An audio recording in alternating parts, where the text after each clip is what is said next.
teman-teman? Yang mana yang memenuhi persyaratan?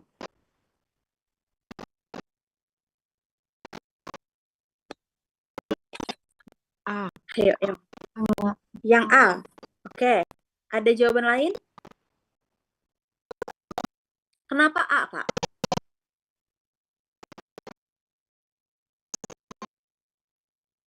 Halo? Ya, betul ya, tadi jawabannya adalah A. Karena untuk yang punya tebal 0,9 cm, itu range diameternya antara 1,2 sampai 2,7. Ini adalah 2 cm. Maka diantaranya berarti masuk. Yang ini 1 cm, berarti kurang dari 1,2. Kurang dari batas bawah, maka dia nggak masuk. Yang ini 3 cm, dia lebih dari batas atas, maka nggak masuk. Sekarang kita lihat yang tebalnya 0,5 cm. Diameternya harus antara 0,67 sampai dengan 1,5 cm. Nah, yang ini dia di atas batas atas, berarti nggak boleh. Yang ini juga di atas batas atas, maka nggak boleh. Maka yang bisa kita terima adalah tablet pertama. Gitu ya. Nah, jadi untuk keseragaman ukuran, itu teman-teman nggak usah pusing nanti. Tinggal teman-teman hitung tebal tabletnya dikali 4/3, terus tebal tabletnya dikali 3. Udah dapat 2 angka itu, maka itulah range diameter. Gitu ya. Oke. Kalau ada yang mau dikonfirmasi lagi, boleh nanti. Ini dikit lagi kok. Nah, ini ya. Jadi jawabannya adalah formula yang nomor 1. Oke, nomor 13. Ada sampai penamat. Dia punya sifat alir buruk, kompresibilitasnya buruk, higroskopisnya rendah, tapi dia tahan terhadap panas. Kira-kira dia pakai metode pakai apa? Granulasi basah. Granulasi basah. Ada yang lain? Kenapa granulasi basah? Karena terhadap panas dan sifat alirnya buruk. Oke. Ada jawaban lain? Oke. Teman-teman, ada yang tahu nggak bedanya apa ketika kita pakai granulasi basah dan granulasi kering? Bedanya di mana kalau yang kayak gini? Kalau granulasi basah itu persyaratannya apa? Dia harus Harus apa? Tahan panas. Kalau granulasi sifat alirnya yang buruk, tapi kalau misalnya granulasi kering itu dia semuanya dari sifat alirnya buruk, terus dia tidak tahan panas, seperti itu Kak. Oke, betul. Oke, kita ini ya, kita coba. Nah, ini teman-teman. Kita lihat ya, jadi kalau misalnya soal kayak gini, kita cuma perlu 4 hal ini, kompresibilitas dan sifat alir. Biasanya kompresibilitas dan sifat alir itu jadi satu kesatuan gitu ya. Karena kalau misalnya dia mudah mengalir, bisa juga mudah dikompres gitu. Biasanya satu kesatuan. Tahan panas dan tahan air juga satu kesatuan sebenarnya. Biasanya. Jadi cuma 2 hal yang perlu.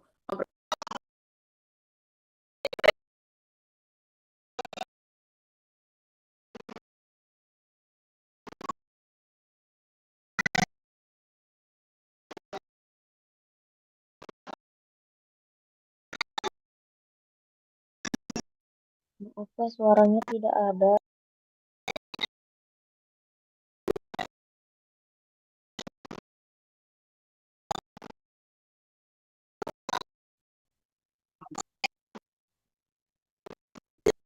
Sorry banget teman-teman.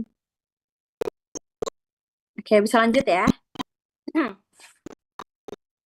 Suaraku udah kedengeran lagi? Sudah Kak. Oke, aman ya. Jadi kalau gempa langsung itu udah aja. Kompresibilitas dan sifat alirnya udah baik. Tahan panas dan airnya itu nggak usah dipeduliin lagi. Tadi ya kayak yang temennya bilang, kalau granulasi basah, kalau granulasi kering, dia minus semua. Kompresibilitasnya buruk, sifat alirnya buruk, nggak tahan panas, nggak tahan air, itu berarti kita pakai yang granulasi kering. Tapi kalau misalnya dia tahan panas dan air kayak tadi ya, jadi tahan panas dan air itu adalah satu kesatuan teman-teman. Jadi kalau misalnya di soal kita lihat ya, kalau kita lihat sepintas nih, higroskopisnya rendah, berarti dia tidak tahan air. Tapi dia tahan terhadap panas gitu. Berarti kan tahan panas tapi nggak tahan air. Biasanya kita bingung gitu kalau soal yang kayak gitu. Nah, ingat aja bahwa tahan panas dan air itu adalah satu kesatuan. Kalau salah satunya nggak tahan, gitu ya. Kalau salah satunya nggak tahan, berarti pakai yang kering. Kalau dua-duanya tahan, berarti pakai yang basah.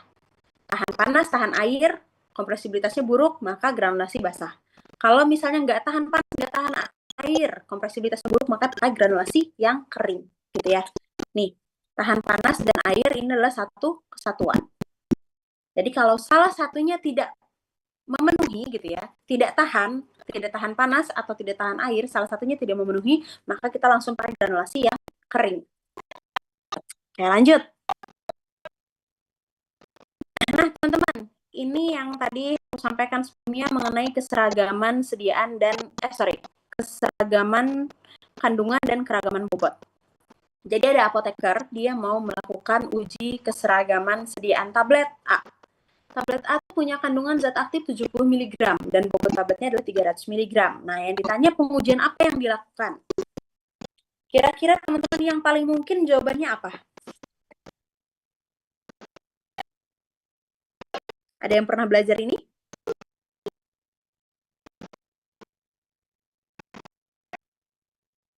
D, Kak. Yang mana? Seragaman kandungan, Kak. Oke, keseragaman kandungan kenapa?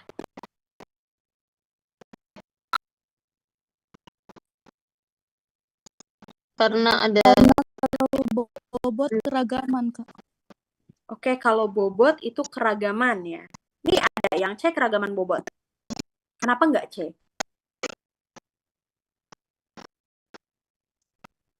Karena soalnya keseragaman Karena?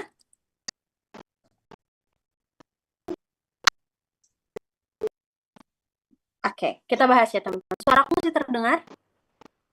masih, Kak. Oke, aku hilang lagi berarti.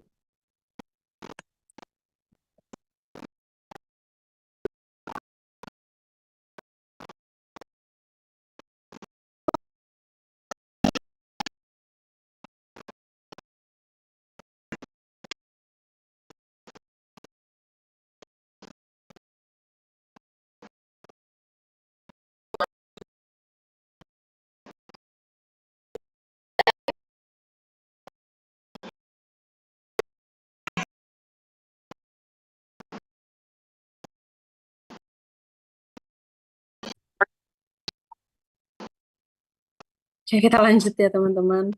Sorry banget, aku udah nggak tahu lagi nih jaringannya kenapa aku udah gonta-ganti.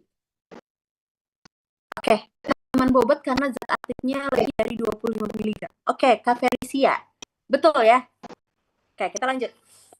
Iya, tadi betul. Jadi ada hubungannya dengan berapa miligram zat aktif dan berapa gram bobot tablet. Ingat ya tadi teman-teman. Oh ya, suaraku udah kedengeran lagi? Udah, Kak. Nah, jadi tadi ya, kalau misalnya keseragaman ukuran itu hubungannya dengan diameter dan tebal tablet gitu ya. Perlunya sampelnya adalah 20.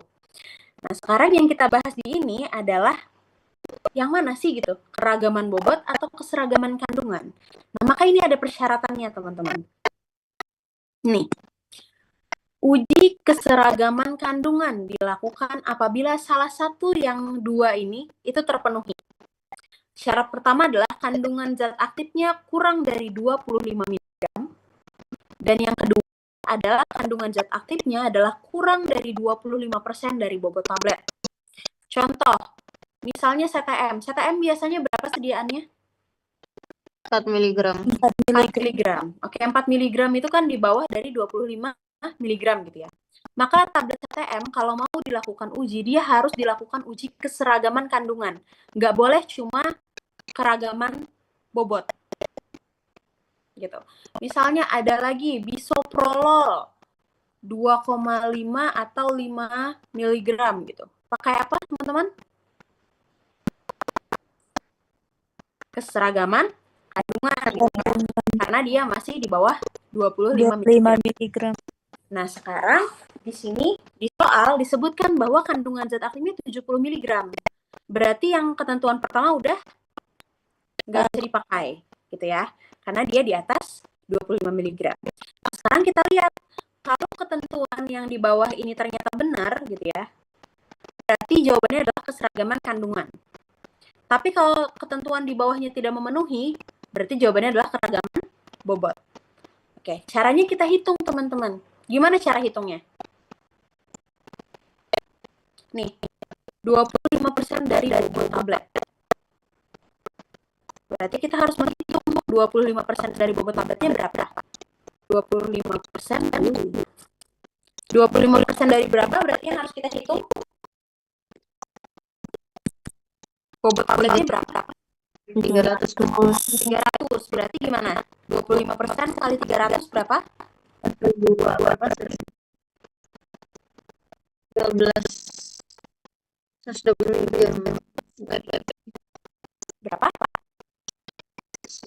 1200 miligram atau 1,2 gram. Ada jawaban lain? 25%? 70? 75. Oke, 75 ya, betul. Jadi kita menghitungnya 25% dari 300 mg. Udah dapat hasilnya ya, 25 per 100 dikali 300 mg adalah 75 mg. Gitu ya. Maaf, saya hilang. Oh, saya hilang? Oke, bentar.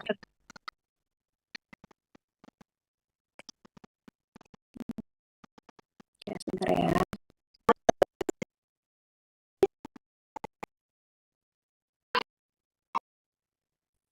Oke, udah kelihatan lagi? Sudah ya. Nah, jadi tadi 25% dari bobot tablet kita adalah 75 mg. Nah, di sini persyaratannya kandungan zat aktifnya 5%. Sedangkan di sini 70 mg. Berarti dia memenuhi atau enggak yang ketentuan nomor 2? Tidak, Kak. Karena lebih dari 25%. 25%-nya adalah 75 mg. Kemudian kita 70 mg. Karena dari kurang dari Berarti dia memenuhi atau enggak? Ya, karena 25% dari bobotnya itu 75 mg. Berarti kalau misalnya kandungan zat aktifnya kurang dari 75 mg, dia memenuhi. Gitu ya. Maka jawabannya adalah keseragaman kandungan. Nah, nanti teman-teman kalau misalnya melihat lagi gitu ya, misalnya di soalnya kandungan zat aktifnya 100 mg. Bobot tabletnya adalah 300 mg. Kan ketentuan yang kedua ini nggak memenuhi ya, karena dia lebih dari 75 mg ininya. Nah, maka jawabannya adalah keragaman bobot kalau kayak gitu. Oke, clear? Ada yang mau diulang teman-teman untuk yang ini? Kak, bolehkah diulang yang di bagian uji keseragaman kandungan yang ketentuan yang kedua? Oke, boleh. Ketentuan pertama tadi clear ya, 25 mg ke bawah gitu kandungannya. Kalau udah ini nggak memenuhi, maka berarti kita harus menghitung. Apa yang harus kita hitung? Ini, bobot tablet kita berapa? Kita harus cari 25% dari bobot kita berapa? Berarti kita cari 25% dari 300, dapatlah kita tadi 75 mg. 75 mg ini adalah pakem kita. Baru kita hubungkan dengan yang di soal. Kalau yang di soal ini lebih dari 75 mg, maka ketentuan kedua ini kita X. Berarti uji yang harus dilakukan, kita hanya perlu melakukan uji keragaman bobot. Gitu ya. Tapi kalau misalnya yang di soal ini kurang dari yang kita hitung, kurang dari 75, maka berarti kandungan zat aktif kita kurang dari 25% bobot tablet. Maka uji yang harus kita lakukan adalah uji keseragaman kandungan gitu ya. Oke, sekarang misal nih, kandungan zat aktifnya adalah 150 mg teman-teman. Bobot tabletnya adalah 500 mg. Kira-kira uji apa yang kita lakukan? Keragaman bobot atau keseragaman kandungan?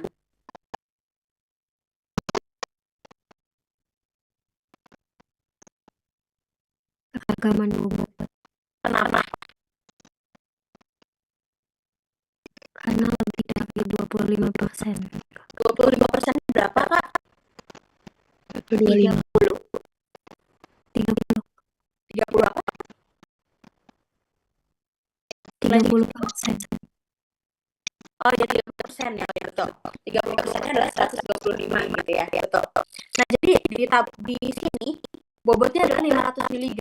Maka kita hitung 25% dari 500 mg itu berapa? 125 mg. Karena ini lebih dari 125 mg, maka yang kita lakukan adalah uji keragaman bobot gitu ya. Oke, clear. Nah, kalau ini adalah keseragaman kandungan. Lanjut, teman-teman.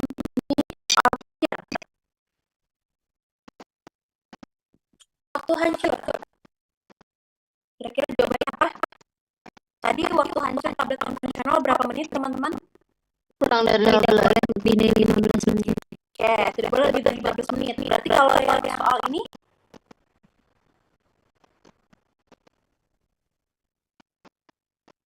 jawabannya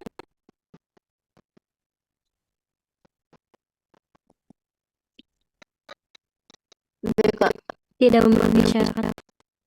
tidak memenuhi syarat. Yang mana?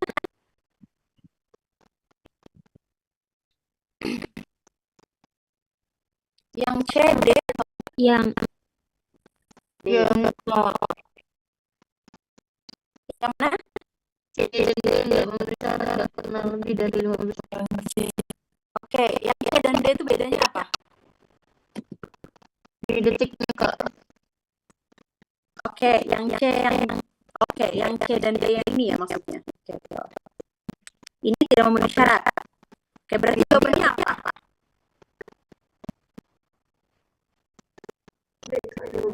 D atau E? D.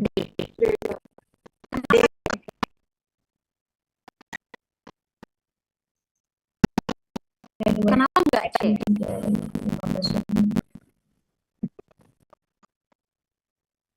Syaratnya kalau nggak salah 6-nya, Kak. Oke, syaratnya. Ya. Kalau Oke. enggak, Oke, kenapa enggak E kalau gitu? Pengujian nggak memenuhi syarat karena ada 2 tablet yang hancur dalam waktu lebih dari 15 menit. Karena tadi nggak memenuhi syarat, maka harus reformulasi. Kenapa harus lanjut tahap 2, teman-teman? Oke, kita bahas ya. Nah, ini. Untuk uji waktu hancur, tadi ya, kayak yang udah kita bahas sebelumnya, ada 18 tablet. Tahap 1, 6 tablet, tahap 2 tambah 12 tablet. Totalnya adalah 18 tablet. Masing-masing tahap punya satu persyaratan. Pada tahap 1, semua tablet dia harus memenuhi syarat. Gitu ya. Kalau nggak memenuhi syarat, berarti kita boleh lanjut tahap 2. Kapan kita boleh lanjut tahap 2? Kita lihat persyaratan tahap 2-nya. Dari 18 tablet, tidak kurang dari 16 tablet yang larut sempurna. Jadi kalau kita sederhanakan, dari 18 tablet, itu nggak boleh lebih dari 16, harus lebih dari 16 tablet yang larut sempurna.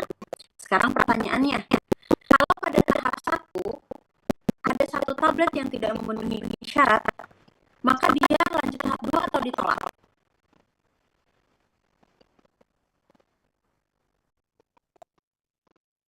Gimana? Ditolak. Kenapa ditolak? Karena ada salah satu yang tidak memenuhi syarat. Oke, kenapa nggak kita beri kesempatan kedua? Karena di tahap kedua tuh dari 18 tablet, tidak kurang dari 16 tablet yang larut sempurna. Berarti punya kesempatan 2 tablet. Iya nggak? Dari 18, 16 harus larut sempurna. Berarti 2 tablet boleh nggak larut sempurna? Nah, triknya di sini teman-teman. Nah, maka kita harus bisa melihat. Biasanya di UKM-PPK itu pertanyaannya gitu.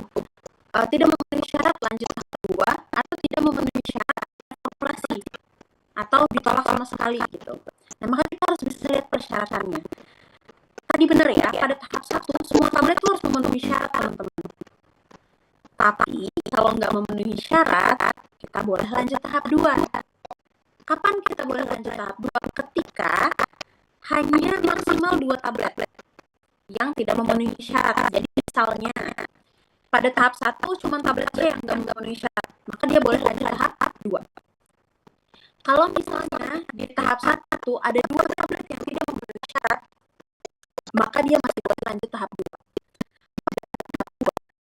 Boleh hanya 16 tablet yang larut sempurna. 2 tabletnya nggak masalah.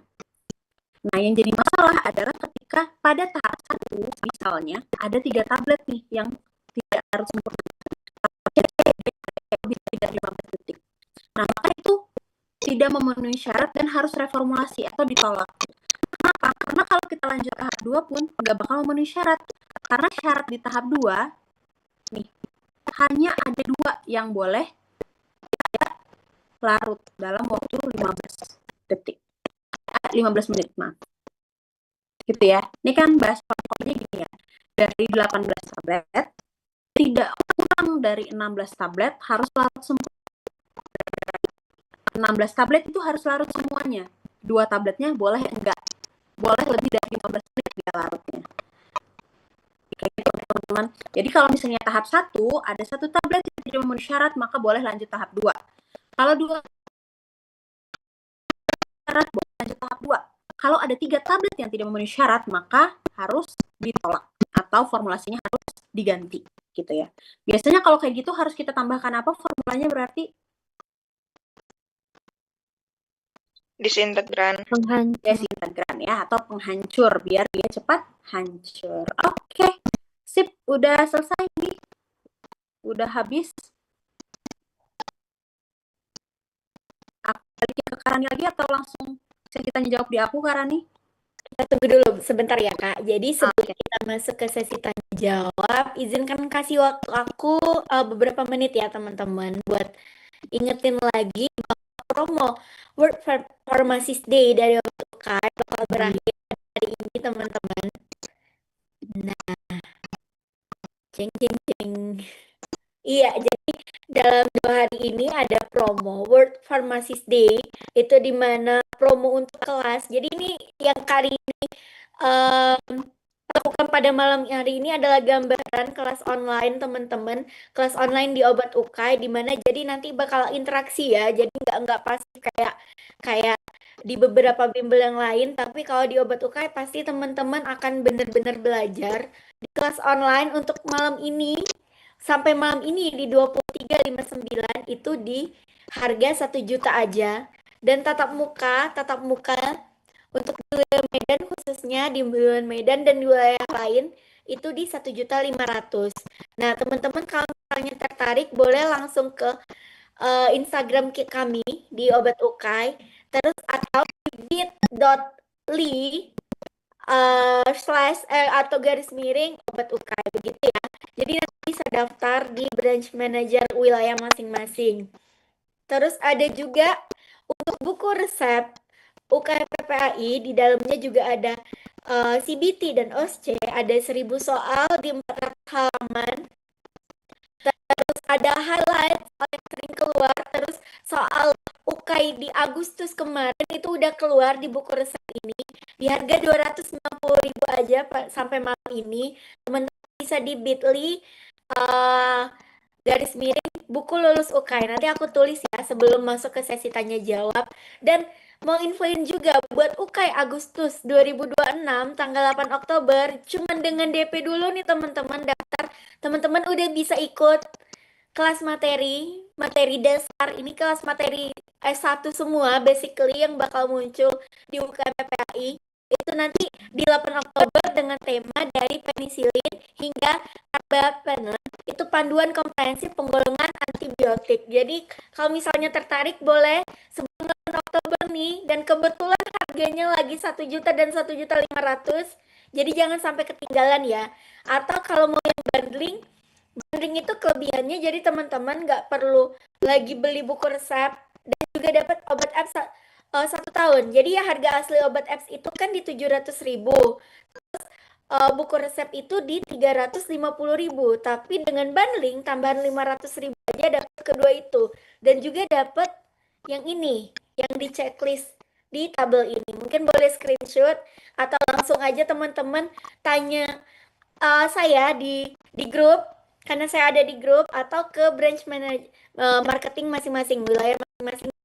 Di Medan juga kita juga menyediakan tempat untuk di Medan di Jalan HM Joni. Jadi langsung aja sebelum ketinggalan untuk UKM di Februari juga masih bisa nih di harga 1.500.000 begitu. Mungkin boleh lanjut ke hari ini, kita masuk ke sesi Q&A. Ada yang mau bertanya nggak? Langsung aja ke kolom chat ya, di kolom chat. Kak, rekamannya dikirim nggak? Seperti biasa untuk yang student, kalau teman-teman student UKM PPAI, kami share rekamannya di H+3. Sekali